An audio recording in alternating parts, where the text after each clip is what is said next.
We are bringing in our next guest early. If he's, let me get that mic up. Charles, are you there? Yes, sir, I am. Well, I appreciate your flexibility, and it kind of works out for the best, probably, because we do have a lot to discuss. It is, of course, SummerSlam weekend. It is. Today is part one of this two-story saga over there in Minneapolis, Minnesota. So, yes. Yes, that is a real wrestling town. By the way, I was, of course, also on your show recently, the Charles Richardson show. We should give that a plug. Of course, you're on every Wednesday evening. Yes, I am. 8 to 10 Eastern, and live on IPM Nation, actually. So, yes, so make sure you check it out. And, of course, we are now colleagues at Dare Media Group. Yes, we are. Thanks to a certain somebody who claims to be the king of rock and roll. Elvis?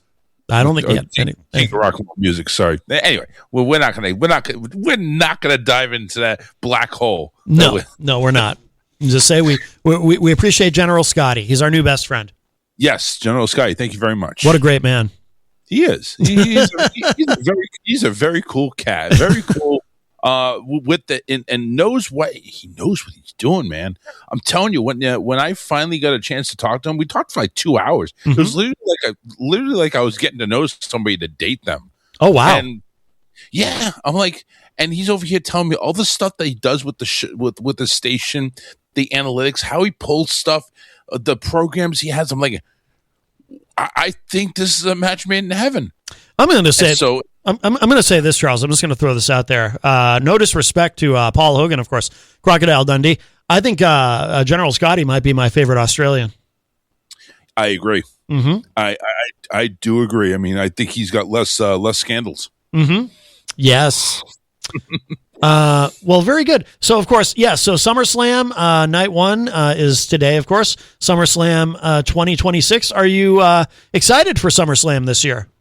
I am. I'm excited for it. I don't think the card is quite as prestigious as other SummerSlams. Yeah. But I think it's a little more interesting. And I'd like to delve into some of these things. Like, for instance, we're going to have an interim women's champion because of Rhea Ripley's injury. And we're also going to see the return of Nick Aldis into the ring. So it's interesting. Do I think these are... The Aldis and Gunther match is a prestigious match? No. I think Gunther will win that one, but I think it's interesting to see, how, if there's any ring rust from Aldis. He hasn't stepped in the ring for, I think, 3 years now. Yeah. So to see if there's any ring rust on that.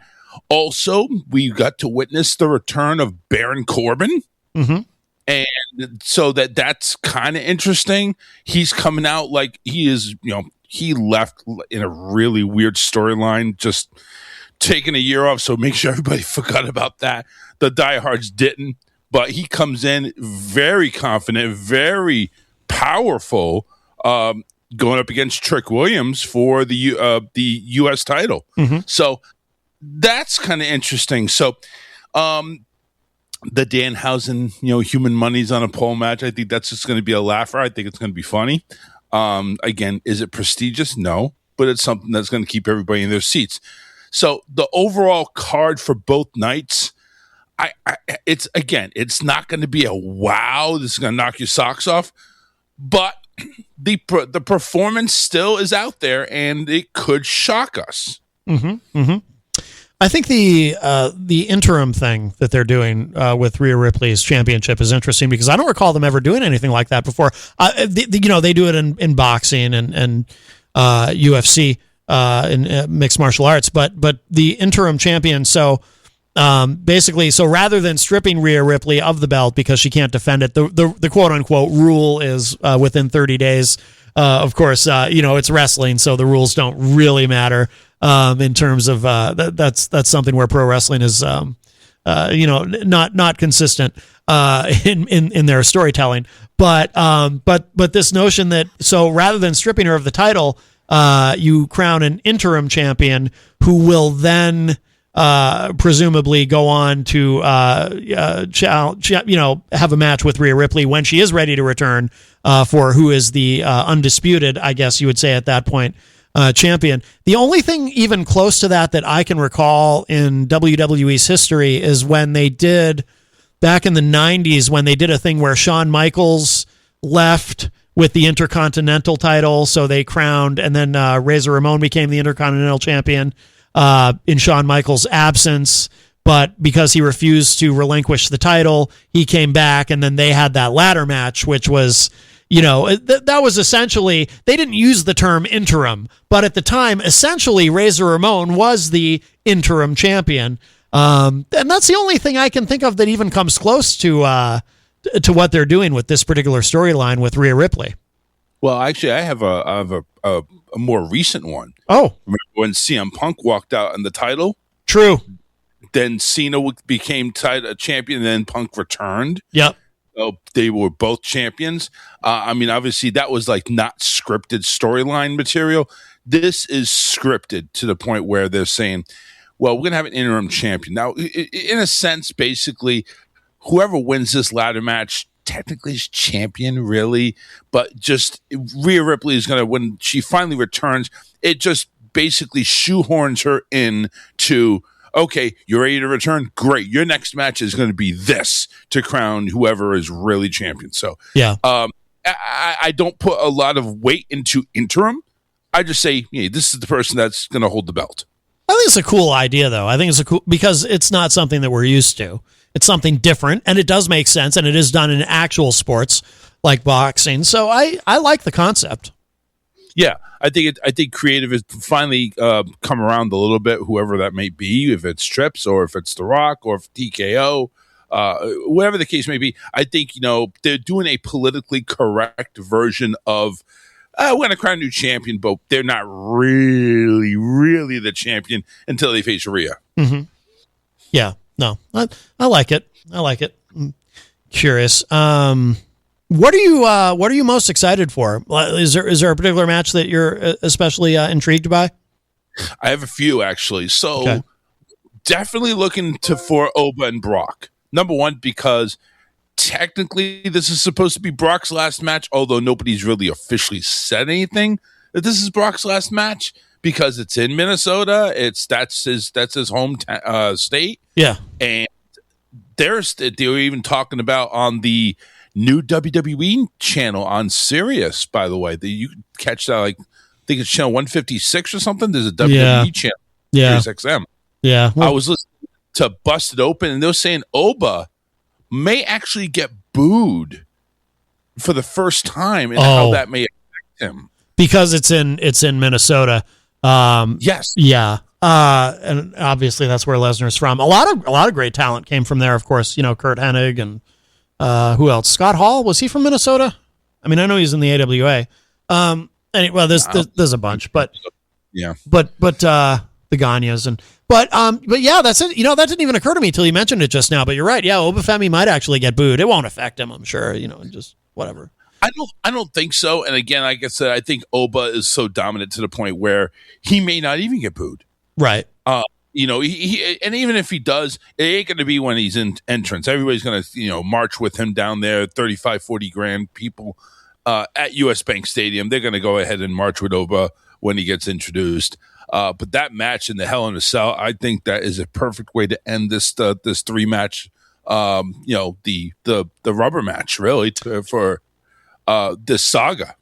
Kevin Nash on his podcast, his stream on YouTube, said something interesting about that. Though he said he objects to he feels there's a certain lack of psychology here with the way this is played out, because Hell in a Cell, the original idea is, or the original idea of a steel cage match, or Hell in a Cell, which is not exactly the same thing, but the idea is, you're trying to keep out people from interfering, so if one of the participants happens to be in a faction where they have a lot of people interfering in their matches, it keeps them out, and it also keeps, makes it so no one can run away, no one can try to get out of the match, no one can just sneak out and take a count out because, for whatever reason. And there's no reason for that. I guess what Nash was saying is that the cell was not necessary. They could have just had a third match, and you didn't need to make it a Hell in a Cell. Oh, yeah, of course. I mean, you could always go to have a third great match and just nobody be afraid of anybody. But have you seen the build up to this? Is Lesnar has been running away from Oba whenever time Oba comes in, so it's and you know what's weird is Brock actually is the one that said Hell in a Cell. Yeah. So it's you know what, it's kind of weird how it all plays out. But I kind of like two big behemoths inside a cell. Let's make it happen. I mean, that's great. And plus, there's no easy way out. You can't climb out. You can't enter. No, you got to pin the person. So I like the Hell in the Cell better than a steel cage where there's multiple ways you can win by escaping. And, you know, I think a match needs to end with a count, not an escape. I agree with you. Jesse Ventura agrees with you. Yeah, he might be. He might be there tonight. Of course, the former governor of Minnesota. Apparently, they invited him. I hope he is. By the way, just this might be a little bit of a side street, but I did not like that opening segment that they did on Raw with Obafemi and Brock Lesnar this week with the weigh-in and everything. I thought it was awful. I thought it was tedious and just bad. It was stupid. It's just another. Honestly, that was a creative bad decision. I think it was just another way to go ahead and waste 15 minutes of the show. Yeah. It was like there's no need. When have we ever seen a weigh-in except if it was for like Yokozuna or something like that, where people actually gave a crap about weigh-ins? I had on my words there. Yeah, it's kind of weird, and I mean, it could have been interesting if they had done it right, but they didn't, and then it didn't make any sense. Oh, but it weighs in. Brock comes down, locks the cage, and then runs away. What's that?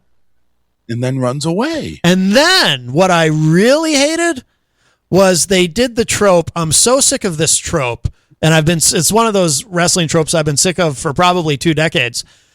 You know, they've got the independent wrestlers dressed up as police, cosplaying as police inside the ring. So then Oba loses his temper because he's frustrated. So he beats up all the indie guys in their police uniforms. And I'm just so tired of that. But I was bored with that probably literally 20 years ago. I'm so sick of that trope. I actually found it refreshing when the time that not that long ago that Braun Breaker was in a situation where it looked like he was going to beat up a bunch of indies. He dressed up like security guards, and then he didn't.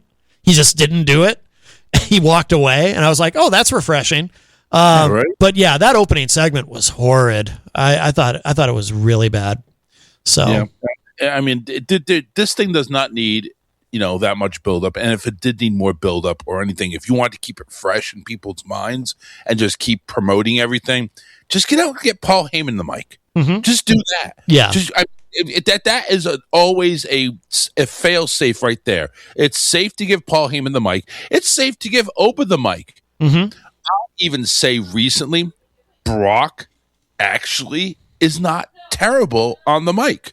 He sounds like Mike Tyson. You don't match the voice with the body, but he's not terrible on the mic.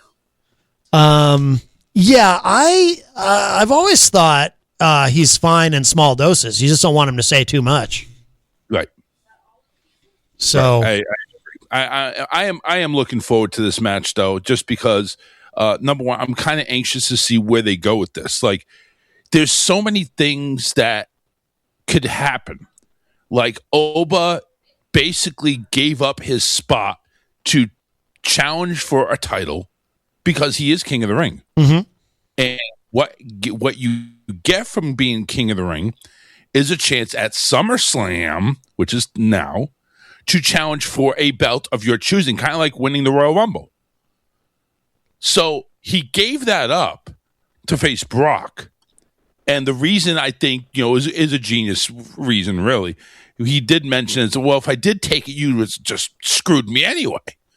So it's like, okay, I get that reason. I get it. And, he's now facing Brock because of just the hatred that he has towards him. So, but the thing is, what happens if Lesnar beats him? Well, then he's not really championship material anymore.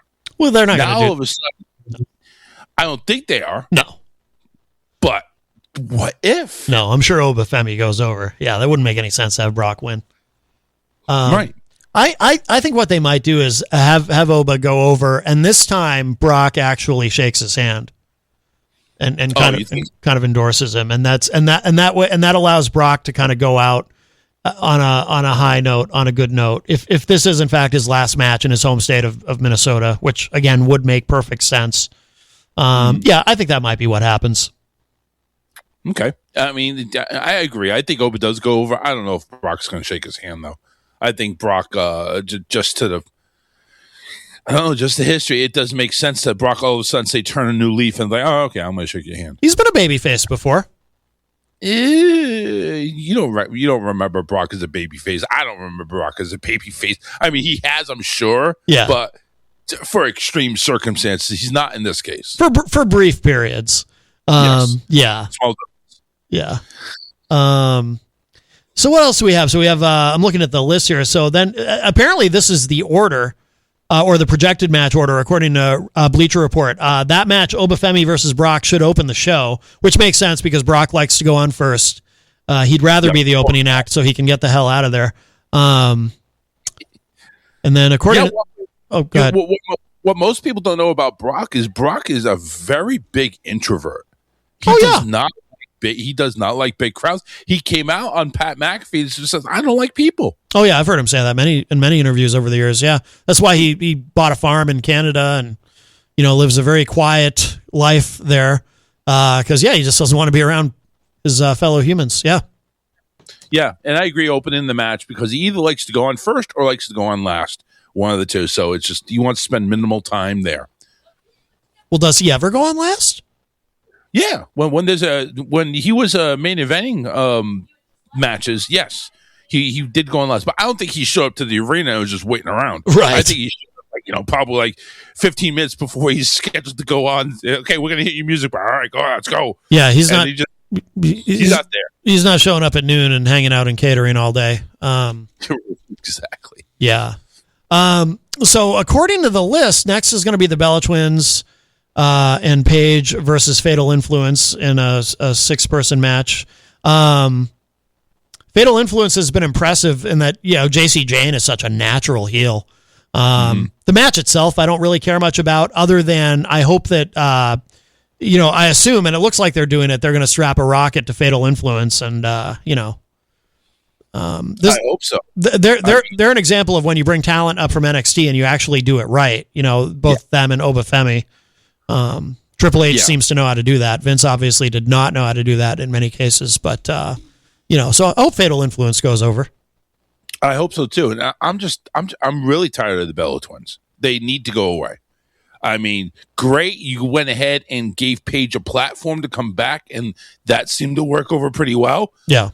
I don't believe that Brie and Paige needed to win the titles. I think, they could have done without it. The Bellas just need to go into retirement and live happily ever after. They really just need to go away. Yeah. I'm indifferent. I don't have any antipathy toward them. I don't feel like they need to go away, but I also don't care about watching a match with the Bellas in it. It just, Matt, here's the difference here. When I'm thinking they need to go away that is 2 spots that could be filled up easily with another young talent superstars to go ahead or somebody else that deserves a shot. Right. Somebody that's going to be here for another 5-10 years instead of people that are on their way out the door that are already Hall of Famers. Right. Usually if you're already Hall of Famers, with the exception of Rey Mysterio for whatever reason, if you're already a Hall of Famer, you need to be on the outside looking in. Yeah. I agree generally. Let's see. So then, Gunther versus Nick Aldis. We talked about that a little bit. Yeah, I assume Gunther goes over. Nick Aldis. Nick Aldis is still relatively young too. By the way, he's still in his 30s. So it's not like he's an older dude coming back after. But I think he had when he stopped wrestling. I mean, I think he had a pretty severe back injury, right? I'm not sure, but he turns 40 this November. So he's 39 right now. Right. I don't know why he stopped. I didn't get into the reason why he had, but I think it's his back. Yeah, I heard it was some type of. I'm trying to read it quickly so we don't have any dead air, but yeah, I'm sure there was some type of injury that was going on. Yeah. Yeah. So yeah, he's turning 40 soon, but of course, in this era, 40 is like in professional wrestling. When you're 40, you're like in your prime. All the main eventers, most of the main eventers are 40 plus. It's very different than when we were kids. That's for sure. Let's see. So then we've got the Bloodline, the Usos and Jacob Fatu versus LA Knight, Royce Keys, and Solo Sikoa. I had been thinking that Solo Sikoa that this was all just a long way to get to Solo Sikoa finally rejoining the Bloodline, but I'm not so sure because he seems to be getting over as a babyface, and from what I was reading online, internally the reaction within WWE is very positive to his babyface promos and how funny he is, and hopefully they keep him that way. Yeah, I'm interested to see where they go for it. They're talking about pushing Solo. Mm-hmm. He hasn't done the greatest in matches recently, though. But still, I mean, that's to be expected when you're trying to get your footing on whatever character you're trying to portray. Yeah, Solo, obviously, he was the very quiet type when he was with the Bloodline, and if he rejoins the Bloodline, I think that's where he goes back to, and we don't want that. I don't think that's something that you want to have Solo do. He is somebody that can be a leader, that can be a person on the mic. Again, he's not bad on the mic. I don't think he's great, but he's not bad. I think he's fun. Seeing that promo when he came out and he was mocking Jey Uso, because Jey Uso does that whole warning shot thing, and Solo comes out and he's going pew pew. Yeah, it's funny. I agree with you on that one. That was crazy. He has his good moments. He really does. I think there's a lot of potential. And if he goes back to the blood, I think that just puts duct tape on his mouth, really, and it just limits him so bad. Yeah. So I hope they stay the course with him. Then we've got the women's world title match. Liv Morgan defending against Io Sky. We just saw that at was it Elimination Chamber? Nah, Queen of the Ring. Yeah, right. I'm sorry. That was the finals. Io beat Liv for Queen of the Ring, right. And then she said, "I see you at SummerSlam." That's right. And I just remember, and we were talking about this on Tough Bumps, I think, with Eric and Austin, that they're both fantastic, but the match itself, I was kind of bored. I just felt like I'd seen it before. But yeah, Liv Morgan versus Io Sky, again, two incredible talents. I just wasn't into it. If you want my opinion on that, it's kind of, and I know you're not a sports fan, so I'm going to try to be as generic as I can. Yeah, I don't know sports ball. When you have two teams playing in preseason and they're going to play regular season later in the year, mm-hmm. you don't want to give away too much. Okay. So I think what happened in this case is they played a very generic with a few spots in there type of match. And tonight you're going to see a full-blown version of letting it rip. Okay. All right. That's my thought, at least. I hope so. I hope so. And then the match that I'm looking forward to the most out of the entire weekend, of course, CM Punk defending against Cody Rhodes. I'm very much looking forward to this. And there's a lot of speculation and intrigue around what might happen. I'm not wearing it right now, but I will be wearing my CM Punk shirt. Good. I'm tired. Tired is a strong word, but I need to see a Cody turn. Mm-hmm. I need to see a Cody turn, a heel turn. They're on the verge of it. They're doing it. They really are trying to do it. It's just it needs to happen officially, 100% full blown. Yeah, the whole strap hitting Cody in the face, and then one of the live shows they got into it, and it's like they couldn't keep their hands off each other last night. So it's like, all right, let's do this. Let's do this. Yeah.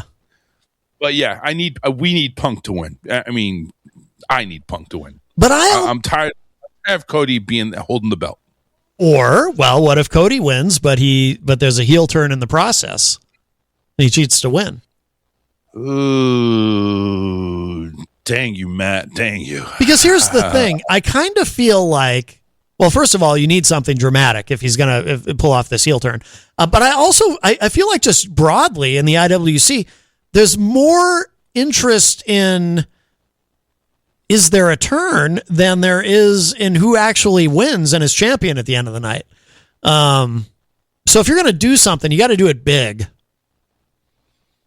That's why they play the game, Matt. That's why they play the game. And that is a regional sports reference, too. Oh, I had no idea.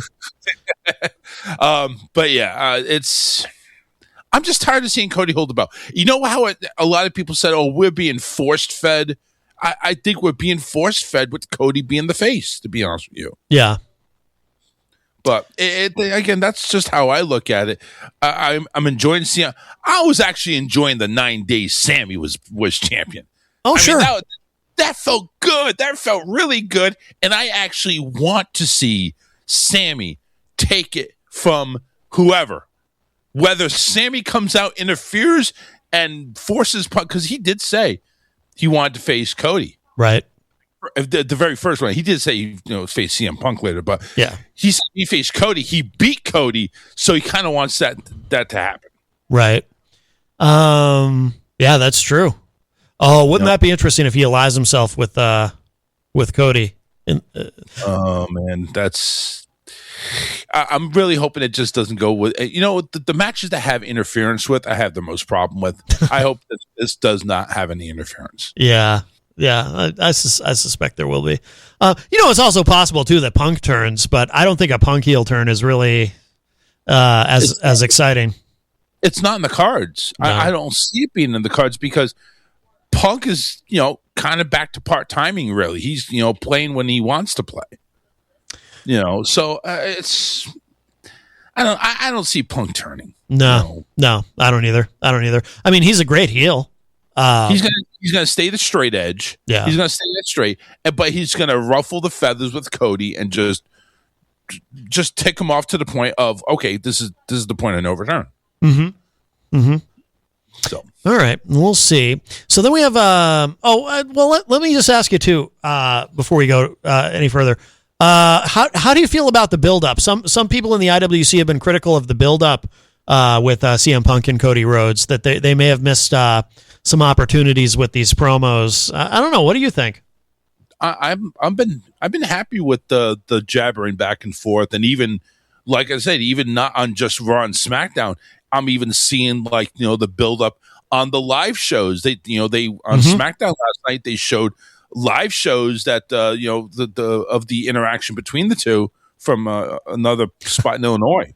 Yeah, from a house show. Yeah, I got no issue with the build up. What about you? Do you have any issue? What are they saying? No, I mean I think it would have been cool. I know they're not ever gonna do it, but I think it would have been cool if maybe there had been an AEW reference in there somewhere with the back and forth between them, because nice. What's that? It would have been nice. You're right. Yeah, because that is a part of their story collectively together. They danced around that point. They did. They danced around it a lot, and it's like just freaking say it. Come on. Right.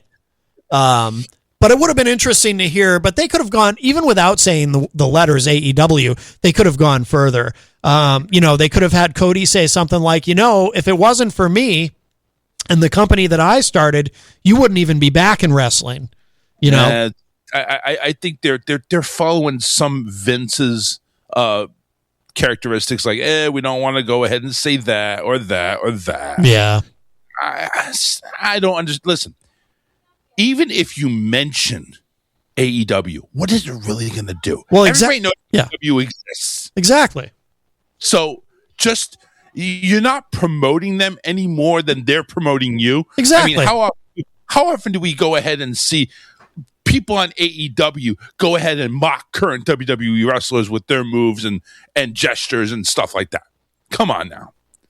They're all but saying WWE over there. Yeah. I don't think, I mean, I say if you've got to use it, use it in the story. But yeah, exactly. Unless that's coming later. Unless what the match tonight is the beginning, not the end of their feud. So maybe there's something coming down the road. All right. Well, they got to move on to Sammy. Sammy's becoming hot. Yeah. I like him as a heel. This is something on Tough Bumps. I'm curious your opinion about this. Austin and Eric both seem to disagree with me on this. This was in the beginning of Sammy's heel turn. They seem to both really prefer him as a babyface and talking about what a great babyface he is, which I agree. But to me, I thought he was more. Oh, and in fact, they liked him so much as a babyface, they didn't want to believe that this was really a full heel turn that he was doing. And I was like, guys, he's clearly a heel now. He's a heel who doesn't know he's a heel. He's a heel who still thinks he's a hero, but he's clearly a heel. And they kind of didn't even want to accept it. Eventually they had to. But I like Sami Zayn better as a heel. I think he's more interesting as a heel. I think his whole good guy shtick gets stale. And I think as a heel, he's able to play the character with levels and with a certain nuance and complexity that not everyone can pull off. And I think it's great. My thing on that is he has morphed into a third element, and that's a baby heel. The reason why is because he's still, like you mentioned, he's a heel that doesn't know he's a heel. He's over here claiming to be this good guy. Right. I'm the last real good guy. Yep. But we know he's a snake in the grass. Right. We know he is. He knows he is. Right. He's doing everything a heel does, except now it's like he's doing it nicely. Yeah. So he's a baby heel. Yeah. Well, it's kind of like what he did in the Bloodline, right? In a way. Well, when he was in the Bloodline, he didn't know he was a heel. You know what I mean? Like he just thought he thought he had found his family, his tribe, so to speak. And he was very, very happy to be with his new family in the Bloodline. And he didn't know he was a heel. He's good to work both sides of the fence, and he knows how to do it at the same time. That's what makes this a morph into another element. Yeah. He's next level with that. He really is in terms of presenting a complex character. And I'm a big Sami Zayn fan, and I'm an even bigger fan of heel Sami Zayn. All right, should we move on to night 2? Should we talk about night 2? No, yeah. We're less than 20 minutes away from the end of the show. So, yeah, let's run through it. All right, night 2. So, up first, again, this is the projected order according to Bleacher Report. First is for the IC title, Penta defending against Chad Gable. I have to tell you, Charles, I almost don't care who wins, and that's not me saying I'm not interested in the match. I'm interested in the match. I'm just interested in the execution of the match because I think it's going to be phenomenal. This will probably be a show stealer. I think it's going to be really good. I kind of don't care what the finish is. I just want to see how they get to whatever the finish is because I think it's going to be really good. I'm actually surprised if this does open night 2. I'm surprised. I would think you'd want to go ahead and do the ladder match first. Yeah. But if this does happen, I think, these two are primed to go ahead and have a fantastic match. Penta, is amazing. Chad can be amazing. I think they're going to work well together. This is going to be great. And you're right. I don't care who wins. I would like to see Chad take the belt just because this would be his first singles champion in WWE. Hard to believe, isn't it? But based on how long he's been there, but yeah, you're right. Yeah, he's played a lot of undercards. He played a Shorty. Everybody remembers Shorty G. Oh, good Lord! Yeah, he's taken a lot of bumps. No reference to Tough Bumps, but he's taken a lot of bumps, a lot of whacks. I think he's given his due. I think it's time to reward. Yeah. Oh, absolutely. Let's see. The U.S. title match, Trick Williams defending against Baron Corbin. By the way, I noticed something last night on SmackDown. Trick Williams came out, and I did not see any sign of Little Yachty with him. Yeah, I mean, I'm thinking, those two, share a room together, you know what I mean? Yeah, I didn't see Little Yachty coming out. Is that going to be the case on Sunday? No, I think Lil Yachty's going to join them because it's a big spot. But man, it's just notable though because Little Yachty's been there. Little Yachty's been there every week for every appearance Trick Williams makes. Little Yachty's been there. He's a rare case of a celebrity who never leaves. Usually the celebrities come in and they leave, but not him. Little Yachty probably didn't want to be seen with the rest of the cheeseheads over there in Wisconsin. So he probably I'm going to skip this and I'm going to go to the big one. Yeah. And then, so I think that's probably what's going to happen. Yeah. But man, I'm kind of wanting to see how Baron will do. And I'm kind of hoping he wins. But you know what? How would you take the title away from Trick? He's done everything you asked of him. Mm-hmm. He's gotten the crowd over. His presence is amazing. His mic skills are amazing. Everything's amazing about this kid. And the writers, I can see why they keep the belt on Trick, but man, it would be nice to see Baron with the belt. I don't know. I'm kind of indifferent to Baron Corbin. I don't know. I've never quite seen in him what everyone else seems to see in him. To me, he's just kind of there. He's played a lot of different characters as Baron Corbin. Yeah. You got the lone wolf. Then you had him matched up. Then he was like the homeless guy that lost everything. It's like, okay, all right.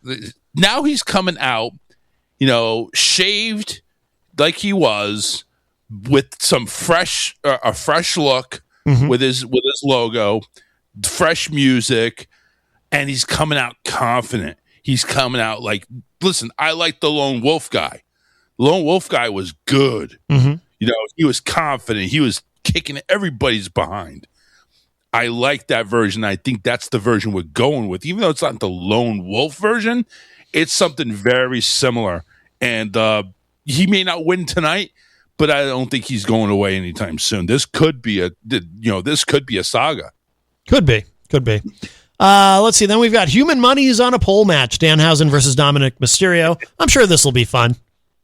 This is the time to go ahead, grab a beer, and just sit back and relax and just enjoy this one because Danhausen, again, I don't care what anybody says, he's not being overexposed. He's not. They're using him just right. He's fun.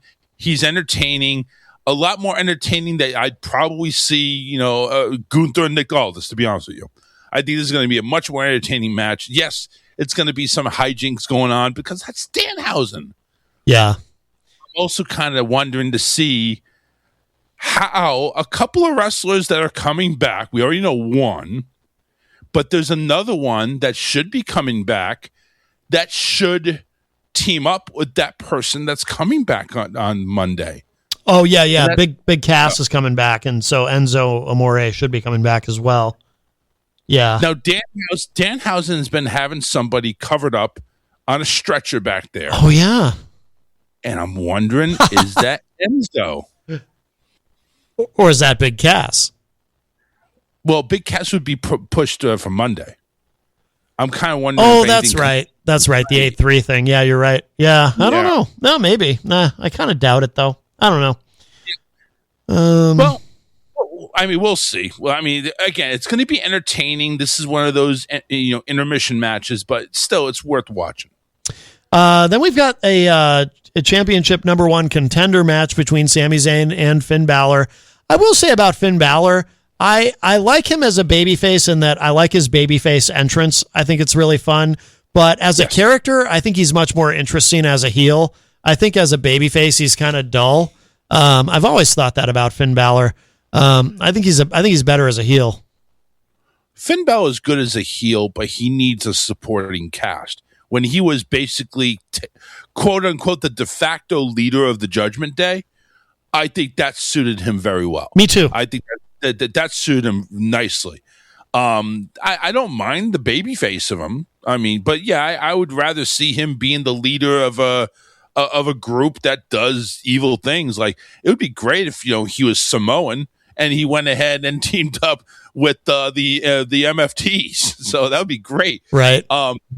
And this is actually an interesting match. I don't know who's going to win this one, to be honest with you. They got so much push with Sami Zayn, but Finn Balor came out last night. It's like, you know what? It's been 10 years and I have not got a title shot yet, since I had to relinquish my undisputed title 10 years ago because of injury. He hasn't really had a shot back, to be honest with you. So, well, he did though against Punk.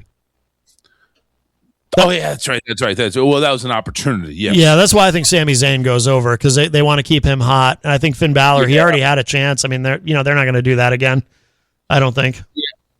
Yeah, now you brought that up. Yeah, you're right. So, yeah, Sammy probably would go over, and again, like I said, I would hope they make up for their mistake and put the belt back on Sammy eventually. We'll see. I'm not a fan of hot-shotting the title, but we'll see.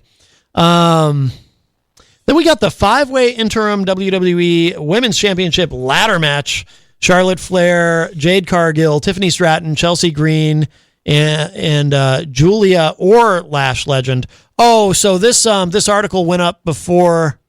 So Lash won. Won last night. Yeah. Yep. So this article went up before last night's SmackDown, apparently. Which is interesting too. You have husband and wife going on the same night. That's true. Trick and Lash. By the way, were you surprised at all? Jenny and I were both a little surprised last night watching SmackDown. That was basically a squash match. Lash Legend put Julia away pretty quickly. I was surprised by that. I thought Julia would be getting a little more. I mean, I'm not surprised that Lash went over. I'm just surprised that she went over as quickly as she did. It was a very dull match. I mean, the audience participation was nil. Well, I was just surprised how short it was. I didn't even think it was dull because it just went by so quickly. But they put Lash over strong. It just surprised me. Any prediction on this one? I want to say Jade and Charlotte going to cancel each other out. Mm-hmm. I don't think Lash is athletic enough to climb a ladder. Could this be Chelsea Green's moment? Finally, that's what I'm wondering. Yep. I think Chelsea may rise up from the ashes, and it's like everybody needs to salute Chelsea Green. Yeah. And I think that would be a nice storyline. Yeah, it would be. It would be. The other possibility probably being Lash. Maybe they put her over strong last night because they're going to put her over here too. Because obviously they have big plans for her, and I don't think she's going to be teaming with Nia Jax for much longer, probably. No, but currently Nia's with her right now. Yeah. But yeah, you might be right. I mean, but the Irresistible Forces, there's been no sign really of them breaking up. They just haven't been as active. So maybe if that's one way of kind of like sweeping them under the rug, maybe. Yeah. But I kind of like how they are as a tag team. Yeah. And then we've got the main event tomorrow night for the World Heavyweight Championship, Roman Reigns versus Seth Rollins. I would say Seth because he's never lost against Roman. But since they keep bringing up, you've never beaten me, you've never beat me, you've never beat Roman wins. I agree. I think Roman goes over. It's not even a case of how, just Roman wins. And it's probably going to be with, half or most of the bloodline out there. If Seth goes ahead and goes over, it's going to be the team of LA Solo and Royce helping. Oh, I don't see that happen. I don't see that happening though. Yeah. I see it clean. I see it no shenanigans. I think Roman just goes over and gets the monkey off his back so he can become, one of the greatest of all time. Yeah. I think so too. They're both. Do you notice something too, looking at this card? I feel like now more than ever, one of the things I appreciate about the current era that we're in with wrestling is I feel like there's more character development than there's ever been. and these characters are allowed to show a lot more depth than they ever have in terms of the storytelling and whatnot. You still have clearly what's that? They're given more creative freedom than they were with Vince, and that's what I like about it. And that's why I cringe at anybody that says they need to bring Vince back. Oh God, no, that would be death for a variety of reasons.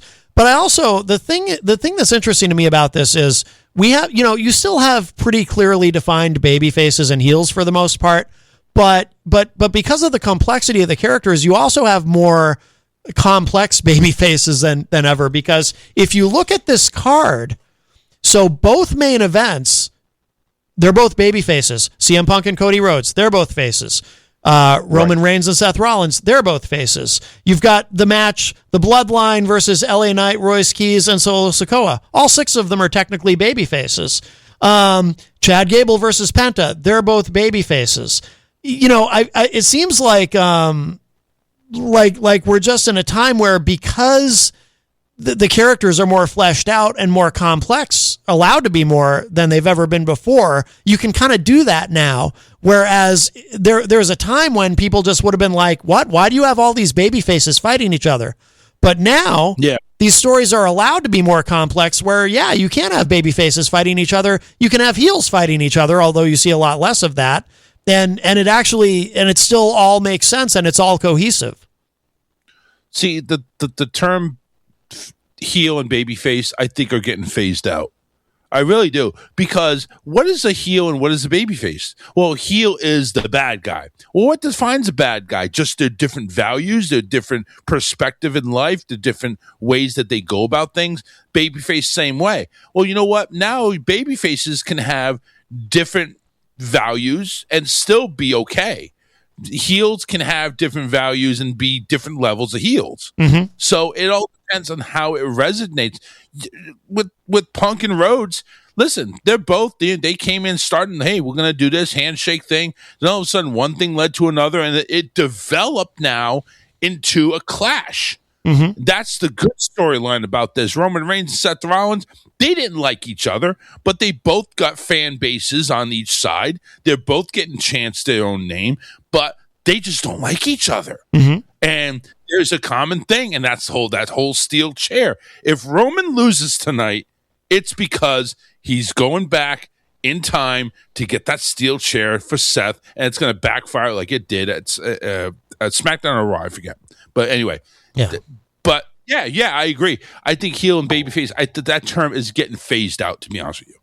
I think you still have pretty clearly defined character, like Fatal Influence. Obviously, they're heels, and there's no ambiguity there, and obviously the Bella Twins and Paige are baby faces, and there's no ambiguity there. But I think I wouldn't go as far as you're going with that. In other words, I wouldn't say that's heels versus baby faces. I wouldn't say that it's getting phased out, but I think there's more, because Vince is gone. I think Triple H allows for a lot more creative freedom and allows these characters to almost interact in a more realistic way, in a certain sense.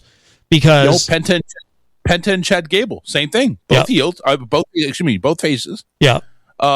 So you see some of the matches, very, very minor, but less than half are heels versus baby faces. Gunther and Nick Aldis, obviously heel versus baby face. Yeah. But yeah, it's getting hard to define sometimes. Because I just remember, like, when I was a kid, like Ultimate Warrior versus Hogan at WrestleMania, like 2 baby faces for the title in the main event at WrestleMania, like that was a big deal. Like my friends and I were just like, "Whoa, they're really doing that? 2 good guys are gonna fight?" Like it was such a big deal then, That's what I'm saying. Yeah. It's crazy. Yeah. But I think it's going to be fun 2 nights, 6 p.m. start time Eastern, on the ESPN Unlimited app, which, by the way, if you got YouTube TV, it is now included in your YouTube TV subscription. So make sure you link it up to the ESPN app. They're not going to show the first hour on ESPN or ESPN2. It is strictly going to be on the app. Yeah, they were doing recently. They were showing the first hour on ESPN and ESPN2, and I guess that didn't really, just on a business level, it wasn't panning out. Yeah, they weren't getting the subscribers apparently for the views or whatever. So they decided, we're done with that. Yep, absolutely. Yep. Well, Charles, this is wonderful. I'm glad this worked out. And I'm almost kind of glad in a way the other guest didn't make it on, because it gave us more time to talk about SummerSlam. So I guess it was just meant to be. Trust the universe. That is something I'm trying to learn. Yes, sir. Yes, sir. But please plug your show before you go. Yep, the Charles Richardson Show every Wednesday, 8 p.m. Eastern start time, Facebook, YouTube, IPM Nation. We are on a few other internet radio station sites, but IPMNation.com, make sure you tune into that one. You can go ahead and check out me on my Facebook page or my YouTube channel. Either way you do it, search The Charles Richardson Show, and bam, you get my ugly mug with my sponsorship and the AI generated picture. Very good. Very good. All right, Charles, my friend, always nice to speak with you. Enjoy SummerSlam, and we'll talk again soon, I'm sure. Pleasure. Thank you. All right, you got it. Take care. Bye-bye. All right, that is Charles Richardson from The Charles Richardson Show, and we will begin to wrap up. I do want to thank everybody who joined us today. Of course, in the first hour,